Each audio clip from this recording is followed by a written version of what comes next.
Koepke, who is on Bant Company, playing against Corey Ramsey, who is on Black-White Control. Let's go ahead and jump in.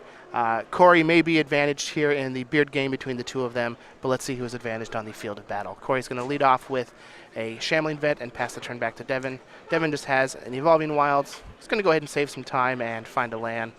Corey has a Forsaken Sanctuary and just going to pass the turn back. So Devin's going to get an island with his Evolving Wilds. Both players are playing pretty fast. Here's where the Bant Company deck can start to pull ahead, though. There's a lot of powerful 2-drops, so maybe we'll see something here. Duskwatch Recruiter, Selfless Spirit, maybe even Sylvan Advocate. Yeah. So one thing that I would try to do if I was Corey is I would try to make it so that the turn that Devin has mana open for Spell Queller, Corey casts something like Read the Bones or Gideon Ally of Zendikar. If he has removal spells get tagged by Spell Queller, and then later on he casts a Languish or that Send the Sinful, he's not actually going to be able to get those removal spells back because everything will be dead. But if there's two Spell Quellers in play, one with a Gideon, the other one with a Read the Bones underneath it, and he's able to wipe the board, that's going to be a huge, huge swing on the board. All right, so it looks like Corey is just going to cycle a Hallowed Moonlight on his third turn to prevent Duskwatch Recruiter from transforming into a Krowlin Horde Howler and pass the turn back to Devin. So Devin's going to go into his third turn here. He's just going to crash in for 2 with that Duskwatch Recruiter, and let's see what the follow-up is. And Corey has some nice things going on right now. He has access to a Gideon and an Ob Nixilis. So potentially, if Devin left his mana open and Corey was worried about Spell Queller, Corey could just run a Gideon into it with the intention of then killing that Spell Queller with his Ob Nixilis on the following turn. All right, so it looks like Devin is just going to pass the turn. He is going to use the Duskwatch Recruiter while the Transform is on the stack. So he's going to find a creature. It looks like it's a Sylvan Advocate. That Duskwatch Recruiter is going to turn into a Krowlin Horde Howler. And Corey's got to be sensing a little bit of weakness here. He's up against an aggro deck that basically didn't do anything on turn 3. So the fact that Corey's on the play here, he's going to be able to cast a token. Even if Devin is able to find a Reflector Mage, that Howler is not going to be able to kill the Gideon, and Corey's going to be able to start developing a board. All right, so Corey did land a Gideon here. He made a 2/2 Knight Ally token. Is going to pass back to Devin. Devin does have 3 lands and a Krowlin Horde Howler. Let's see how he wants to go ahead and play this turn. Trying to overextend into a board that could handle this Gideon next turn is very dangerous in case Corey has something like Languish to sweep everything up. Yeah, that is definitely one of the powerful things that this Black-White control deck does. It presents some Planeswalkers, so you have to deploy multiple creatures to attack them down, but that forces you to overcommit into potential sweepers. So this is going to be a tricky decision. It's going to be tough for Devin to navigate it perfectly without having to worry about a card like Languish. All right, well, a Reflector Mage is going to take care of the Knight Ally token. Let's see if Devin is going to extend more creatures. He's not. He's going to leave his Howler transformed and pass the turn back. And if Devin had a white mana available, he would be able to threaten something like a Spell Queller. But because he doesn't have access to white mana here, Corey doesn't have to worry about that. So it'll be interesting to see if Corey wants to just deploy a big Planeswalker like Ob Nixilis, or if he wants to cast some cheaper spells while the coast is clear. Well, he is just going to play an Ob Nixilis. He's going to -3 and take care of that Krowlin Horde Howler and pass the turn back to Devin. So this is not looking good for our reigning Open champion from last weekend. Yeah, and this game is, you know, Devin's draw hasn't been particularly aggressive this turn. You know, he played a 2/2 on turn 2 that flipped into a 3-power creature, didn't do anything on turn 3, and then on turn 4, all he deployed was another 2-power creature. So Devin hasn't really been able to get ahead on tempo in any way, and he hasn't really deployed that much power and toughness onto the board either. So he's trying to play this longer game, and it'll be interesting to see if he's actually able to. Well, he is going to attack Ob Nixilis with his Reflector Mage. Corey is going to block with his 2/2 Knight Ally token. Devin has a land and a Duskwatch Recruiter for his turn. He's just going to pass with green, white, and blue mana available, so he can either activate that Duskwatch Recruiter or play something like Spell Queller. Corey's going to pick up a copy of Secure the Waste, which could prove to be very powerful here as we move into the mid-game. He also has access to a Westvale Abbey. Flipping in into an Ormondal is a little treacherous in this matchup because there are reflector mages. That said, it's still very powerful, and the soldier token or the warrior tokens from Secure the Wastes are quite good when you have access to an emblem. Well, Corey's going to plus his Obnixilis and draw a card, falling to 17. He'll plus his Gideon and attack for 5. It's going to knock Devin down to 15. Then he's just going to play that Westphal Abbey and pass the turn back. On his end step, Devin is going to activate Duskwatch Recruiter, and let's see what he can find. So a lot of times the Band Company deck, it'll play this slower game plan against control decks because it does have a lot of card advantage. We can see Duskwatch Recruiter, drawing extra cards, there's Collected Company, but usually that plan works best when the black-white control deck doesn't have a bunch of planeswalkers on the board, because the black-white control deck is going to be able to keep pace with those forms of card advantage. Well, Devin will find a copy of Spellqueller on Corey's end step with Duskwatch Recruiter. On his turn, it will transform into Kralin Horde Howler. He does have a 6th land here, but this has to be real treacherous. Gideon didn't make a token to try and block. This looks like the planeswalkers are going to be vulnerable. Devin has to be suspecting a Secure the Waste here. It's tough, though. It could also be an Avacyn. You know, the 5-mana flash plays are not played in a high quantity in these black-white control decks. It could just be 2 removal spells. You know, I think Devin has to make the attack here, but this is going to be a nice 2-for-1. Corey can potentially just block and kill both creatures and still have 1 warrior token left over. Well, he's going to make 4. He's going to make 5 1/1s. Yeah, excuse me. He can only kill 1 of the creatures. So it looks like he's just going to chomp.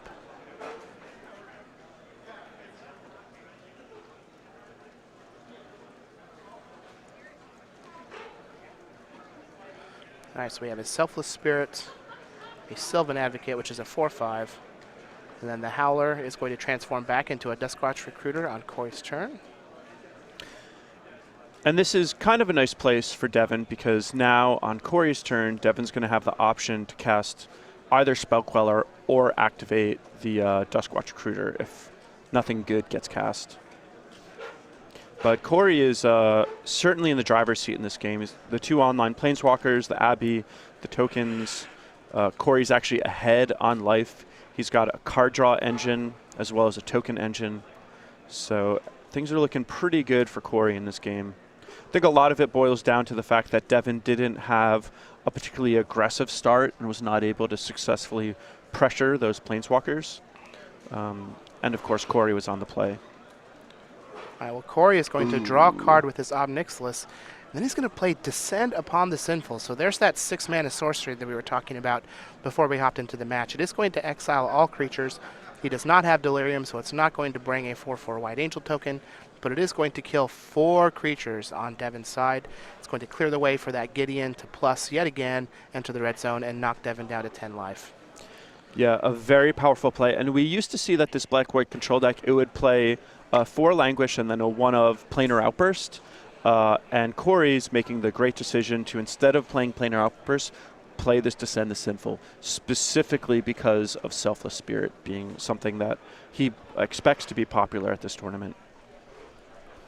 Planar Outburst only destroys. You need the exile effect, otherwise Selfless Spirit is just going to make everything indestructible. All right, well, Devin is able to find a copy of Archangel Avacyn on his activation of Duskwatch Recruiter before it happens to be descended upon. He does have a Collected Company in his hand that he's holding up here, but Corey just found his 2nd copy of Hallowed Moonlight. That's a very good draw here.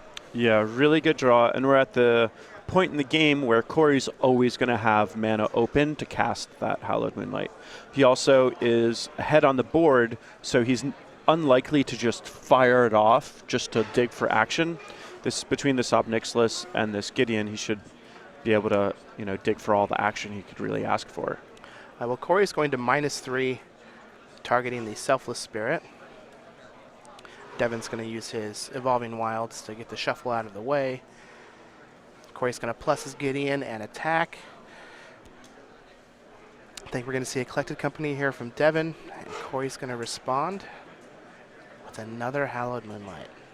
And Devin would really like to wait until Corey's end step before he fires off this Bant Company so that it can dodge Languish.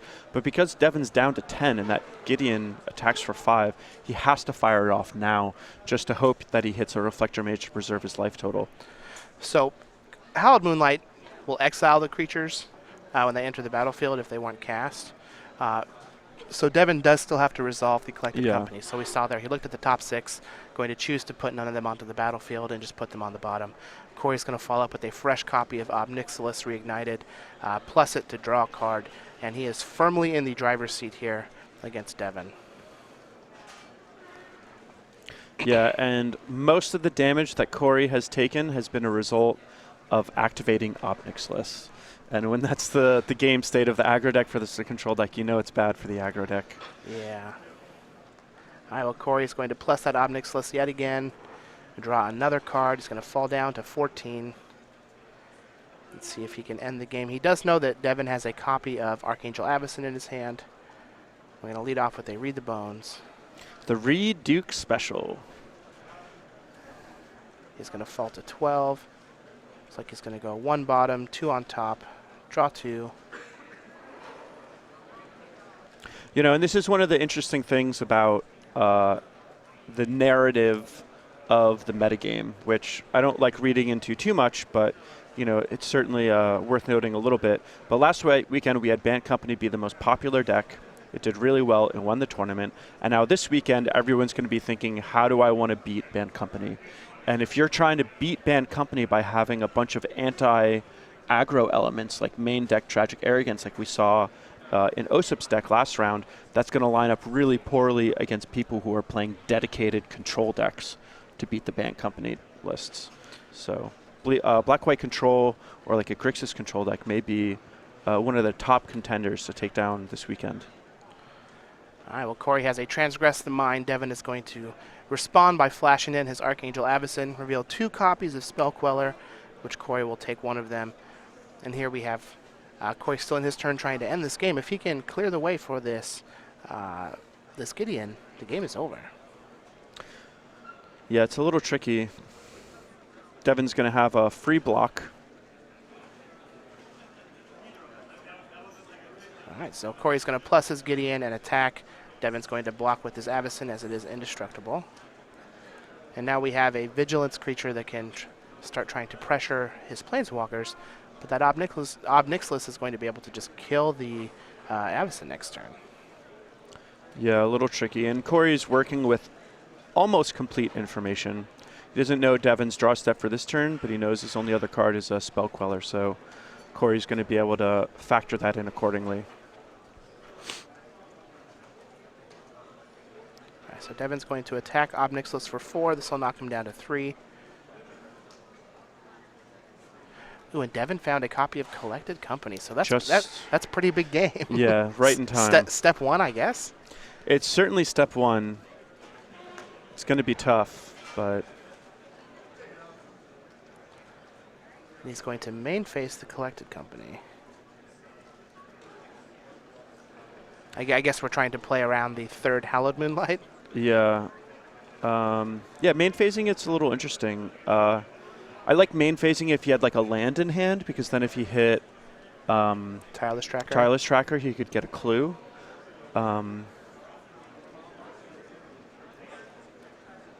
So it looks like we're just going to get a Sylvan Advocate and a Tireless Tracker. But yeah, if you're just worried about Hallowed Moonlight there, I would like it better if Devin waited until Corey's upkeep and fired it off. But either way, it probably won't make too much of a difference. But at least Devin has a bit of a board. You know, he might die this turn, but he's certainly done everything he can to try to stay alive. All right, well, Ob Nixilis is just going to minus and take care of the Sylvan Advocate. Here comes the Languish that's going to kill the rest of the board. And this is where, you know, Spell Queller can be a little weak. It's not a real counterspell. Corey gets to line up what he wants to get tagged by Spell Queller, and then he gets to Ruinous, path the Spell Queller, and wipe Devin's board. Yep, so he'll path the Spell Queller, resolve the Languish, activate Gideon, attack for 5, and 4 Gideon chunks later, Corey Ramsey is going to take game 1 here over Devin Koepke, black-white control. Let's take a look at the player sideboard so we can see just how we think things are going to change up here as we move into these sideboarded games. So Devin has 1 copy of Declaration in Stone, 1 Tireless Tracker, 4 Lambholt Pacifist, 1 Linvala the Preserver, 3 Tragic Arrogance, 2 Ojatai's Command, 2 Negate, and a Dragonlord Dromoka. How do we think Devin's going to side? So I think he's probably going to be bringing in a Declaration in Stone and the 2 Negates. I don't think he'll bring in Ojatai's Command. He could consider it. Lambholt Pacifist is something that some people like against control decks. I personally don't. But we might see it. I'd recommend against it, though. Now on Corey's side, we have 1 Transgress the Mind, 2 Kalidas Trader of Get, 1 Linvala the Preserver, 2 Thought-Knot Seer, 2 Reality Smasher, 2 Duress, 2 Deadweight, and 3 Archangel Avacyn. Those are a lot of threats in Corey's sideboard. How do we think he's going to change up here for this match? So in particular, I really like the Linvalas and the Avacyn. He could also consider Kalidas. Kalidas can do quite a bit of work, but it gets tagged by Spell Queller, gets tagged by Reflector Mage. It, Corey probably doesn't want his deck to be too clunky, so I think the Linvala is a slam dunk. I think Avacyn's going to be pretty good too. I don't think he wants access to more discard. Transgress the Minding. Devin is pretty good, but I think for the most part, he'd rather just impact the board. I can agree with all of that. So while our players are finishing up sideboarding here, let's take a quick second and just talk about the creature collection. Sure. So we do have, for those who once we're back on our face cams, we do have this pin. We do have our Snipcaster Mage pin that you can get from Game Night. Yeah. But the creature collection here available now, playmat sleeves and player bundles. You can get the awesome Snipcaster Mage. You can also get the awesome Fruit Bat, which we had a lot of names get suggested for us. Yeah, we had some really good ones. Walter Melon was a really good one. So the creature collection things are really cute. I really like this Fruit Bat. Yeah, all of these are just cute, fun. It's like cool to have Magic Star City swag, you know? Yep, and again, you can get these playmat sleeves and player bundles. Go.starcitygames.com/creature collection to get your Snipcaster Mage or Fruit Bat now. Yeah. So one other thing worth noting about the sideboards is Devin really doesn't have much for this matchup. The only 2 cards that he really has to fight control decks are his 2 Negates. And this is one of the reasons why earlier I said it can be a little dangerous trying to read into the narrative of the, of how the metagame changes over time.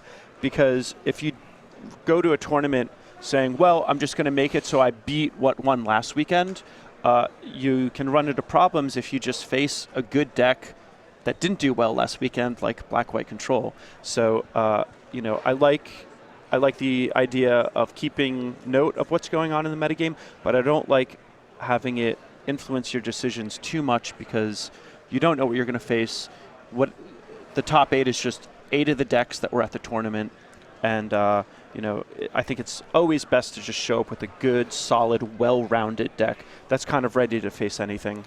Yeah, that's where players like Brad Nelson exceed when preparing for these events, is that Brad is always looking not to beat what won last weekend. He's looking to beat what people are going to be on this weekend to beat what won last weekend. Yeah, and I feel like that's the kind of thinking that you want to use to be the tiebreaker in close decisions, but I really don't, or at least for my preferences, I don't like using that as being like the cornerstone of my decision making. All right, so Devin is going to be on the play here for Game 2. He's going to lead off with a couple of lands and a Sylvan Advocate. Corey just has a couple of lands. Does not have black to use Grasp in Darkness, so this Sylvan Advocate is going to get in for 2 points of damage, and Devin's just going to pass the turn back. And so we'll see what Devin can do here. So Read the Bones is going to knock Corey down to 17 on the cast from the Caves of Koleos. Let's see if it resolves. It does, so he's going to fall to 15. And I like Corey doing this. He sees Spell Queller mana, and he wants to run something into it that he can get back later. All right, so he's just going to top bottom and draw 2 cards, pass the turn back to Devin. And now if I was Devin, I would have really liked to see him just fire off the Spell Queller anyway. I think he really wants to just get pressure on the board. Last game we saw he was at a pretty big disadvantage because his draw did not come out of the gates fast. He had a similar start in that he had a 2-drop and then nothing significant on turn 3. And Devin's on the play, so that's going to be a little better for him, but All right, it still may not be great. So we have a Shambling Vent from Corey and a pass. Now Devin does have a copy of Collected Company in hand, but he held off on it to try and play around a potential Hallowed Moonlight, which Corey does have in his hand. So both players are trying to level each other here, and the whole time that Sylvan Advocate's just going to keep on trucking.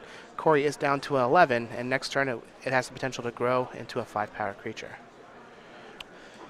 And Devin is basically getting rewarded for the pace of his play. And here we're going to be able to see a pretty big chunk. So Obnixilus is going to come down and try and destroy the Sylvan Advocate. Archangel Avacyn will save it with the indestructibility, the indestructible trigger. On Devin's turn, he's going to attack the Obnixilus for 2 and Devin for 4, bringing him down to 7. And here he just has all of his mana available. The world is at his fingertips. Let's see if Corey can try and navigate through this. And despite Devin not doing a whole lot of relevant plays this game, Corey had, up until now, had basically only cast one relevant play also. Well, looks like Corey does have a copy of Linvala the Preserver, so he is down on life, he is down on creatures, so this is going to come full value, plus 5 life up to 12, also get a 3/3 flyer. Let's see if Devin is going to fire off this Collected Company on his end step. Well, there's a Reflector Mage.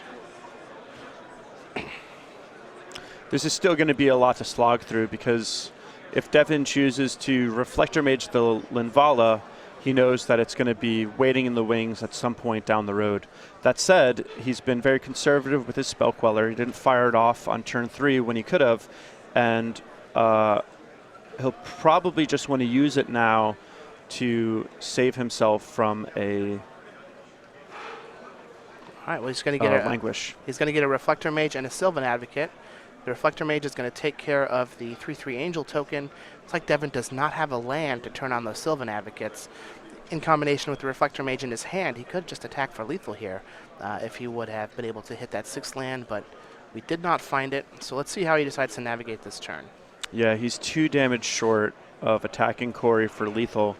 It may be worth, I think it's still worth it to just play the Reflector Mage and attack with everything, but if without a 6th land, that would mean that he would not have Spell Queller mana available. What can be dicey here is Corey's at the point where if he casts Languish and Devin casts Spell Queller, Devin may have to worry about a Grasp in Darkness taking down the Spell Queller. I don't believe Corey has access to one yet, but he's at the point in the game where he has enough mana to make such a play. Yeah, just another removal spell could free the Languish from that Spell Queller. One thing that would be a nice play is if Devin just had a Selfless Spirit, because then Devin could just attack with everything and then just sacrifice the Selfless Spirit to get in a bunch of damage and preserve the creatures that he has on board. So it'd be like 2 mana for a 6-point burn spell. Should be kind of nice. The other thing he can do is he can just attack with everything except the Avacyn, push 4 damage, and if one of his creatures gets blocked, the Avacyn will flip, which would make it so that it's big enough to attack through the Linvala, and it'll mean that Corey would get knocked down to 5. It would also mean that the Avacyn at least would be able to live through a Languish. So I like this play from Devin quite a bit. So Devin is going to attack with the 2 Advocates and the Reflector Mage. It is going to get in 4 points of damage and then transform the Avacyn. It is going to kill his other creatures, but that will knock Corey down to 5. This is a very high-risk, high-reward line of play. For sure, but it keeps him safe against Languish. It keeps him safe against Grasp in Darkness, although they can be cast in tandem. And now Devin knows that if Corey doesn't have a way to deal with this Avacyn, Devin's going to be able to just cast Reflector Mage and bounce the Linvala, attack for the win. And he's got that Spell Queller to help make sure that nothing goes wrong. So even though Devin sacrificed his ground creatures, he put himself in a good position to kill Corey on the very next turn. So Corey is going to play his 7th land, and he's just going to pass the turn back. And if I was Devin, it's a little tricky what to do here. Well, he has another copy of Collected Company, but I think he's just going to sit on it for now. Yeah, he just doesn't want to let the Spell Queller mana down. He is going to find his 6th land, but it does enter the battlefield tapped. Yeah. Do you think we should still go for bouncing the Linvala and attacking here? I think since he's probably sacrificed his board, he's committed to this game plan, and it's worth following through on. It's certainly scary to do so. I mean, if he has Shimoka's Command left in his deck and he draws it, he can potentially kill the Linvala. He may not lose a lot by waiting one more turn. So I think if it was me, I would just go for the win, but we've seen Devin play pretty conservatively this entire match, and I wouldn't be surprised if he just decided to keep things going slowly. All right, well, Devin's going to cast Reflector Mage. He's going to target Linvala the Preserver. Let's see if Corey can find an answer. He does have a Hallowed Moonlight here that he can kind of cycle to try and find something like Anguished Unmaking. Yeah, you might as well. That's what he's going to do. And it's good to do this now because he doesn't know that Devin doesn't have another untapped land.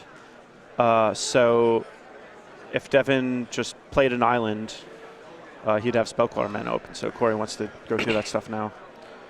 All right, well, Corey is going to scoop it up. He did not find an answer. Devin's going to be able to crash in with that Avacyn. So again, the high-risk, high-reward play is going to pay off, and Devin's going to take game 2 in this match, even it up 1 apiece between Bant Company and Black-White Control. We're going to look at the player sideboards yet again. Do we think there's going to be any changes? I think both players are going to shuffle up the same 60 and present. I don't think anything really changes on the player of the draw. Corey's still the control, Devin's still the beatdown.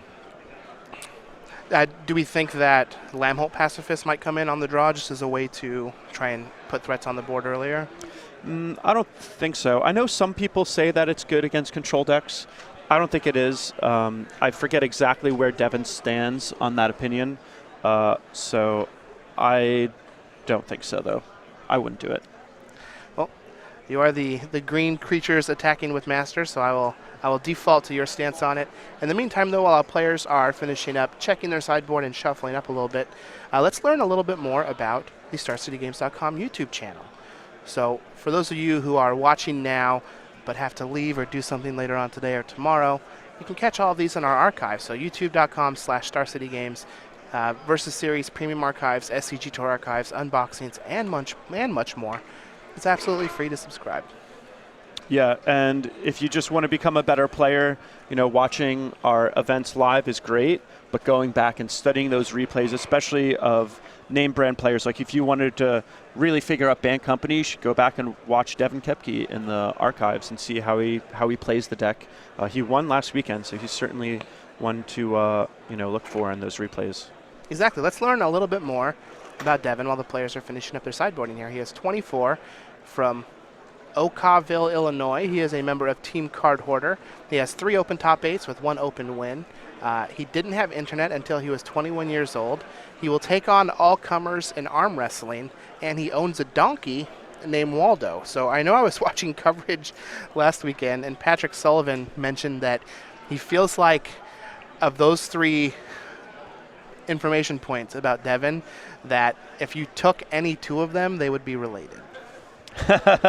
Yeah, like the reason he doesn't have internet was because he lived on a farm, and that's also why he has a donkey. And because he didn't have the internet, he practices arm wrestling, so he's good at it. He's also good at arm wrestling. That's strong because he had a donkey and had to rein him around. So it's pretty funny when you find some things like that kind of line up. But Devin might not have had internet till he was 21, but he is a very powerful magician. Oh yeah, he's practicing casting spells for those first 21 years. So in last game, the tempo of it was a little interesting because Devin had a pretty slow hand. He didn't do anything on turns 3 or 4, but Corey didn't really do anything until turn 5. He had that Read the Bones, but that kind of doesn't really count. And then when he did have a big play on turn 5, being the Ob Nixilis, Corey was able to counter it with his Avacyn, essentially, and deploy a threat to the board. And so even though Devin played things in a way that was very slow, he still had better tempo than Corey. And we saw, despite each player kind of doing nothing for a little while, Devin was able to win before Corey could even cast all the cards in his hand.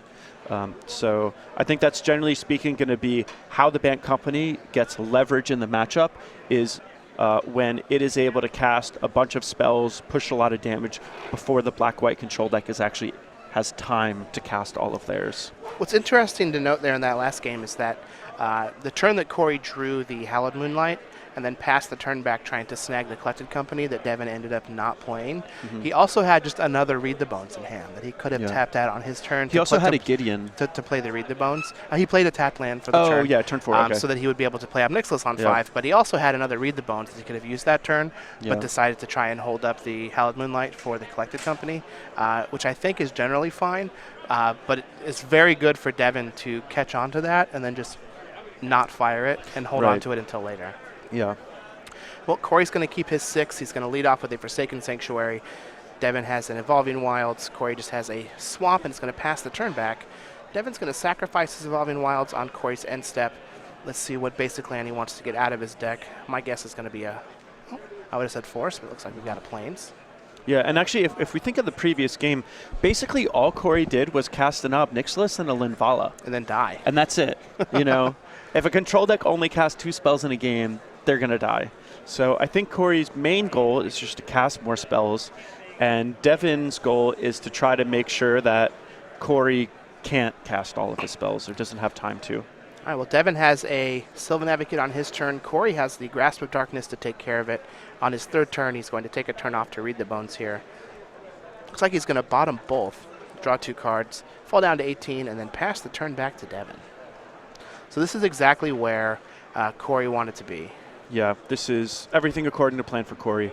A removal spell to keep the board clean, a card draw spell to make sure he's entering the mid-game with a healthy amount of resources. Well, Devin just has nothing on his 3rd turn. Looks like Corey's going to transgress the Mind here. And a negate is going to counter the transgress, so that's interesting. Yeah, Spellqueller would have been much better there. Devin really wants some sort of pressure.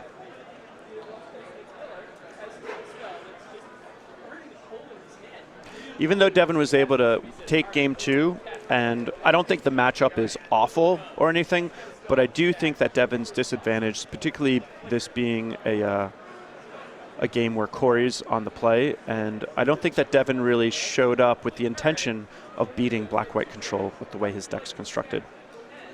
All right, well, Corey's just going to play an Obnixilis on his turn, plus it to draw a card. He's going to fall down to 17.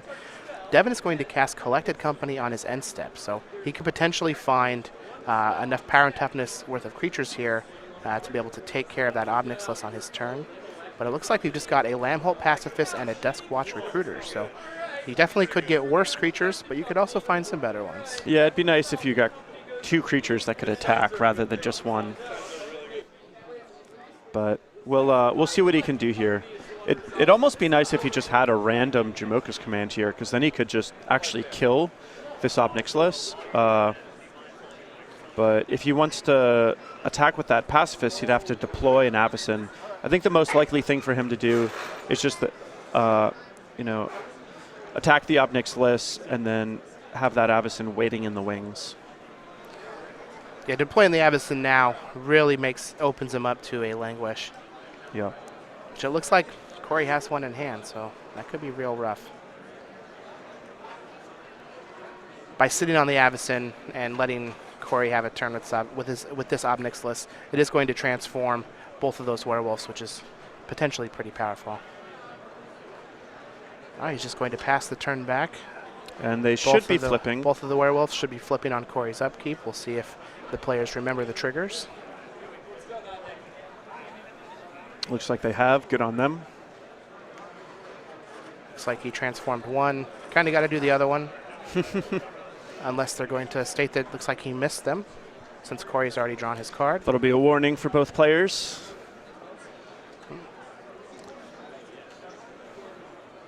Yes, looks like there was a mistrigger. Devin pointed out after Corey drew a card.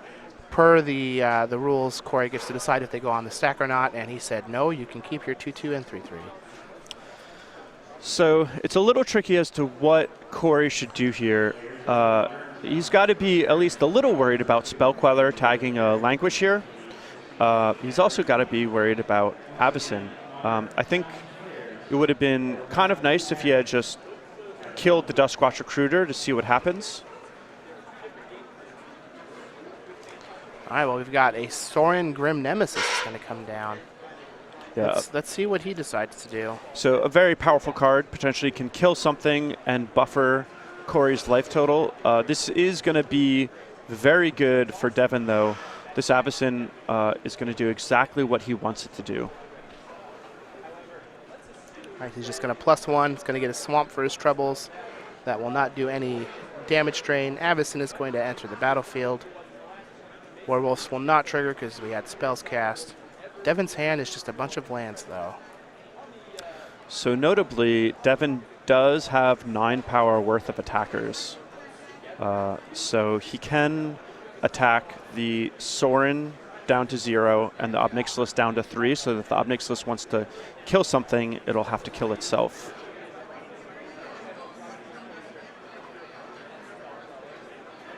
Be a lot nicer if those werewolves flipped. Yeah, right. With both those planeswalkers would just be dead. And Corey's doing a good job just to set up a sweeper, you know. The Sorin did draw a card, so it was a pretty expensive cantrip, but it, you know, gained him some life, essentially. The Obnixilis is still alive, able to draw cards. And I think what Corey's really looking to do is just set up a Languish with Grasp in Darkness backup. Well, Devin was able to find a Spell Queller off of the Duskwatch Recruiter as it transforms. Both of those creatures will transform. So we'll have a Butcher and a Crown Horde Howler. But Corey does have a Languish and a Grasp in Darkness, so this is going to be a very good turn for Corey. Yeah, and Devin can't really Spell Queller this, because if he Spell Quellers it, Corey can just use the Obnixilis to kill the Spell Queller, get the Languish back, and wipe Devin's board. So Devin, you know, oh, wow. So Corey doesn't even have to lose his Planeswalker. So this is a huge turn of events.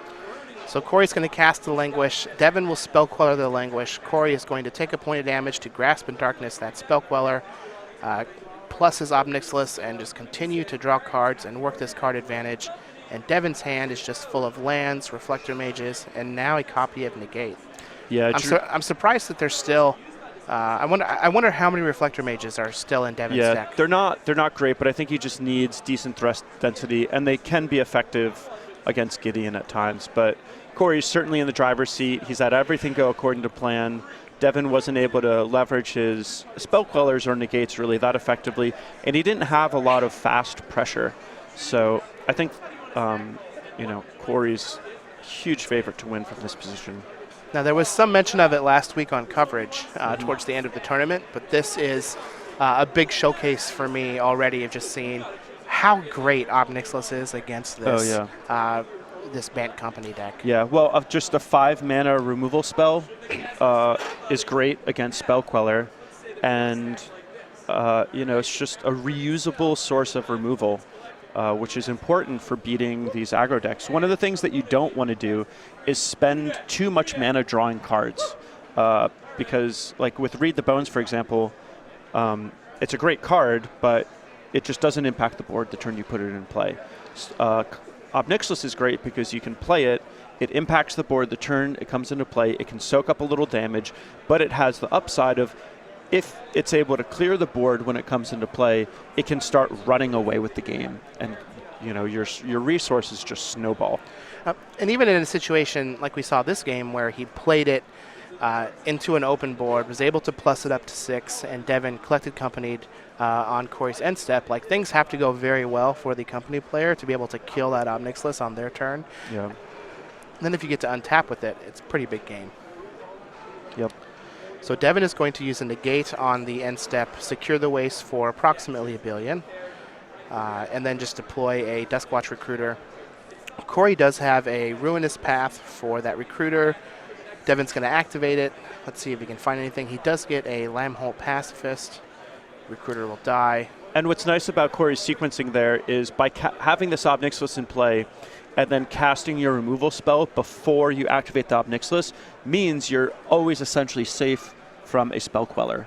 Because if Devin decided to Spell Quell that Ruinous Path, Corey would just activate his Ob Nixilis, kill the Spell Queller, get his Ruinous Path, and then retarget the original target with it.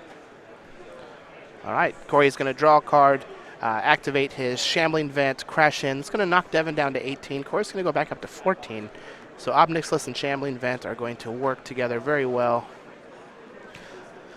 So one interesting little detail is, Devin's on our team. We've talked to him a lot about coming to this tournament, and he decided to add an extra land to his deck as compared to last weekend. But he chose to add a untapped land rather than something like Lumbering Falls, simply because they wanted to just hit all their land drops and have access to a lot of mana in the mirror, because that's one of the things that's really important. But in this game, just having a random Lumbering Falls would be a huge asset for Devin. If it had shown up earlier, it could have potentially sniped Ob Nixilis, but the deck construction for Devin was really geared to beat other company decks, not a dedicated control deck like what Corey has brought. All right, well, Devin is just going to deploy a Lambholt Pacifist and a Reflector Mage. Not bounce anything, just going to be a respectable 2/3 body. Corey's going to draw a card with his Ob Nixilis, fall down to 13, and just pass the turn back. He has a lot of mana available. Looks like he also has a lot of land left in his hand. Yeah, he does have some Shambling Vents, which are going to be able to play a little bit of guard duty. It does seem like despite Corey drawing a bunch of extra cards, he's kind of flooding out a little bit. But he's still at a pretty healthy life total. Things can change quickly depending on what Devin draws. But Corey also has some very powerful things that would lock Devin out of the game. Well, Devin's Lambholt Pacifist will transform into that Lambholt Butcher on his upkeep. Taking a look at his graveyard to see, what have I gone through, what's still in my deck to try and find. Let's see how he decides to navigate this turn. And these players should have enough time to finish this match, but they do want to kind of keep an eye on the clock. It is starting to tick down. A few complicated turns may mean that these players are close to out of time. So it looks like we're going to get an attack at Ob Nixilis. See if we get a Shambling Vent activation. There's one. What's nice about this is Corey can activate 2 Shambling Vents and still have enough mana for a removal spell if he so chooses.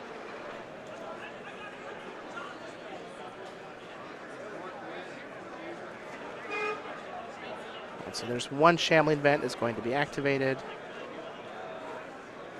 And Shambling Vent's just such a great card in this black-white control deck. It needs to play a relatively high land count, but it wants to play a long game and make sure it doesn't flood out. Having creature lands is perfect for that. And the lifelink on this one is also particularly relevant because a lot of Corey's sources of card advantage deal damage to him, like Ob Nixilis, like Read the Bones. Wow, so we're going to have 2 Shambling Vents get activated. They're both going to block a Reflector Mage, and then he'll tap them to Grasp in Darkness the Lambholt Butcher. So Corey's going to gain 4 life, get rid of both creatures on Devin's side. Devin's going to follow up with a Tireless Tracker and a Prairie Stream. That's going to bring along with it a Clue. He's going to sacrifice it to draw a card. And that was a solid 2-for-1 for Corey. That Grasp of Darkness and some extra mana essentially traded with 2 of Devin's creatures. Ooh, so now we're going to have Declaration in Stone on both of the Shambling Vents because they are still creatures. He gets 2 clues, though, and Corey has a lot of mana with not much to do with it. So that's not even that bad for Corey. No, I think kind of like it. I think that if he could cash in the Shambling Vents for cards at this point, he might. Yeah, and he's picked up a removal spell for this tracker. How much loyalty do we need for Ob Nixilis to ultimate? I believe it's 8. He's pretty close to that. Yeah. -8, target opponent gets an emblem with whenever a player draws a card, you lose 2 life. It'd be interesting to see if Corey decides to ultimate it, because that's kind of a slow kill on Devin. It's not that slow. It's whenever up player, so each time they draw a card, Yeah. each time you draw a card, you can even wait to cash in those clues to get some extra damage in. It does provide inevitability, though. Yeah. I think Corey probably already has inevitability, and if he just keeps drawing cards, he'll make sure that he doesn't die, and finding a way to kill Kevin will, present itself at some point. All right, well, he's going to cash in a couple clues, draw a card with Obnixilis, use Anguish Unmaking to take care of that Tireless Tracker. It's going to fall down to 13. Devin is hellbent with no board, though, and Corey has an Obnixilis on 8 with a handful of, albeit lands, and a lot of mana sources in play. Yeah, despite cracking the clues, he wasn't able to find anything, but at least he had those clues to crack, so he didn't have another 2 turns worth of draw steps of lands. And he does still have another Shambling Vent on the battlefield. Looks like he's going to go up one more turn with that Obnixilis before he decides to cash in for an emblem. And he does have access to a Westvale Abbey, which can do a lot of work. And, this kind of game, say he's got a lot of extra mana to sink into it. And I think he might have just picked up a Read the Bones. All right, so he's going to Read the Bones. That's going to fall down to 10. He is going to get to scry 2 and then draw 2 cards. Well, he likes both of them. And you see Corey picking up his pace of play a little bit. I think he knows that he's starting to run out of time. His deck doesn't win that quickly, and he wants to make sure this ends in a win, not a draw. All right, well, he's going to pass the turn back after playing a Westvale Abbey. He did have to discard. It's a Battlefield Forge. Devin's going to pick up a copy of Reflector Mage. Really not doing much on this board state. And I would certainly just start making some tokens. Yep, well, Corey's going to fall down to 9 and make a 1/1 black-white human token. Human cleric. And considering the clock, it's probably worth it to ultimate Obnixilis at this point. Ooh, wow, that's a really good one. Yeah, that Secure the Waste is going to do quite a bit. Very, very nice. Here's another Westvale Abbey for Corey. I think we're going to ultimate Obnixilis and give Devin an emblem. Whenever a player draws a card, you lose 2 life. And this is nice, too, because at this point in the game where Devin's on in like a top deck war, it's unlikely that he's just has a collected company that he's just waiting to fire off for a good opportunity. And, flipping Westvale Abbey is probably something that's worth it. He could also just make a ton of tokens and attack with them. All right, well, Devin's going to lose 2 when he draws a card. Reflector Mage is going to get rid of that token. And that is a lot of tokens. It's going to be for 10 tokens. Ooh, mama. Army in a can. Yeah. Quite the army. And this is end of turn, so it's not like Devin has an opportunity to fire off a declaration in stone. Yeah, collected company in response. Let's see if we can find anything relevant. Unfortunately, the converted mana cost of the Secure the Waste is 11, so it cannot be spell quellered. Yeah.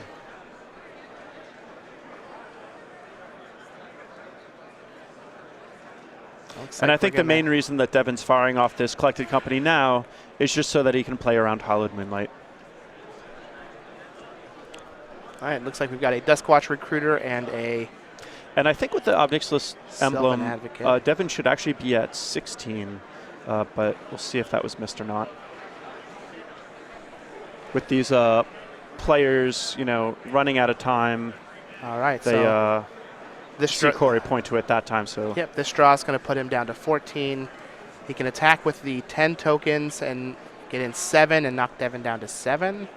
But I don't know if he can afford to just attack with all of the creatures. I think I would definitely flip the Abbey and attack, because it'd put Corey at 18, knock Kevin down to 5. So Corey will go down to 7 and draw a card. It's going to put Devin down to 12. It should. Well, there's another Obnixilis. The biggest chunk of damage, though, would just be flipping Abbey. And he's just looking for more gas.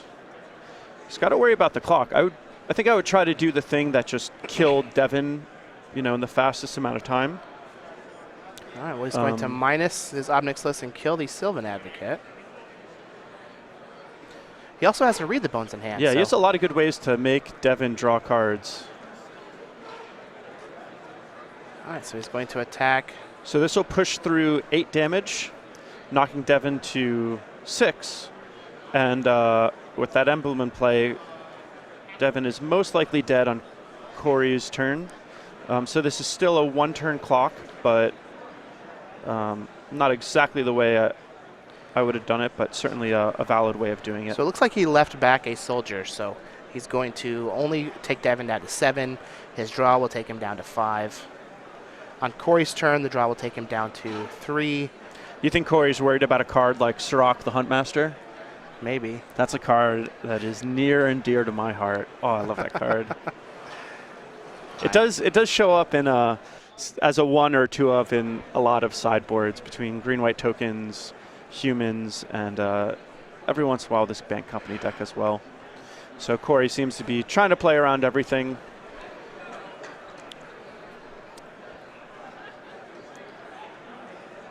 All right. Duskwatch Recruiter is going to be activated. This is going to find us a Tireless Tracker. And so long as Corey doesn't forget about his emblem, Devin should be dead shortly. He also has a Read the Bones in hand, which is just an extra 4 Yeah. damage.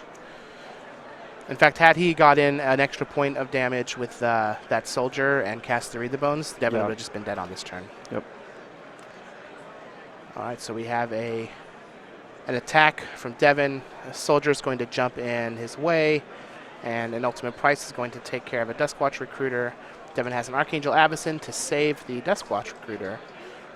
And this is something we see frequently when one player is just way ahead on resources, is there's a lot of different lines they could take. Corey's in this situation now. There's a lot of different lines he could take, but they essentially all lead to victory because he just has so much stuff. All right, so the draw for the turn is going to knock Devin down to 3, and a Read the Bones is going to win the game.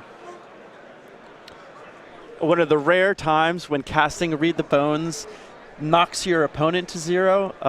Quite the stylish way to do it. It kind of feels like the old school sign in blood your opponent to kill them. Yeah, I used to do that. That was really fun.